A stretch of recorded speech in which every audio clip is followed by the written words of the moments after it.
নির্বাচন কমিশন আগেই নির্দেশ দিয়েছে লোকসভা ভোটে কোনো চুক্তিভিত্তিক কর্মীদের নিয়োগ করা যাবে না।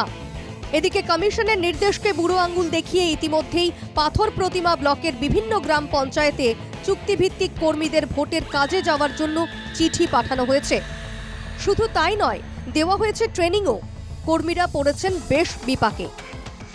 মূল বিষয়বস্তু হচ্ছে ইলেকশন কমিশন ঘোষণা করেছেন যে কোনো কন্ট্রাকচুয়াল স্টাফ এর মধ্যে নিযুক্ত করা যাবে না বা ব্যবহার করা যাবে না, কিন্তু আমাদের বাই অর্ডার এবং ট্রেনিং সব কিছু হয়েছে।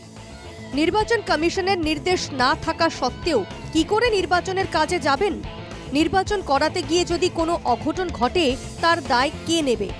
একাধিক প্রশ্ন নিয়ে পাথর প্রতিমার বিডিওর কাছে ডেপুটেশন জমা দিলেন 15টি গ্রাম পঞ্চায়েতের চুক্তিভিত্তিক কর্মীরা। নির্বাচন কমিশনের নির্দেশ ও সুযোগ সুবিধা ছাড়া তারা নির্বাচনের কাজে যেতে নারাজ। আমাদের এই ব্যাপারটা ওনাদের কাছে তুলে ধরতে চাইছি যে ইনকেস কিছু হয়ে গেল আমরা কি করব, আমাদের নিয়ে কে লড়বে? বিরোধীদের অভিযোগ, উদ্দেশ্য প্রণোদিতভাবে শাসক দল চুক্তিভিত্তিক কর্মীদের ভোটে নিয়োগ করতে চায়। শাসক দলের ঘনিষ্ঠদের দিয়ে ভোট করানোর পরিকল্পনা করেছে তৃণমূল। অভিযোগ বিজেপির। পাল্টা তৃণমূলের সাফাই, ভোট নিয়ে সিদ্ধান্ত নেবে কমিশন। বিভিন্ন জায়গা থেকে খবর আসছে যে চুক্তিভিত্তিক এবং অস্থায়ী কর্মীদেরকে নির্বাচনের ট্রেনিংয়ের জন্য ডেকে পাঠাচ্ছে। এ তো উদ্দেশ্য প্রণীতভাবে।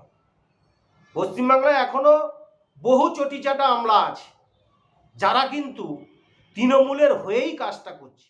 কিছু বলার নেই, আইনের পথে চলবে। নির্বাচন কমিশন আছে, তারা তার যা আছে সেটা তার মতো করবে। এই বিষয়ে আমাদের কোনো বক্তব্য নেই। নির্বাচন কমিশনের নির্দেশকে বুড়ো আঙুল দেখিয়ে কেন চুক্তিভিত্তিক কর্মীদের ভোটের ট্রেনিং দেওয়া হলো তা নিয়ে বিডিও কোনো মন্তব্য করেননি, যদিও প্রশাসনের ভূমিকায় উঠছে প্রশ্ন। দক্ষিণ 24 পরগনা থেকে অরিজিৎ মণ্ডলের রিপোর্ট, NKTV বাংলা।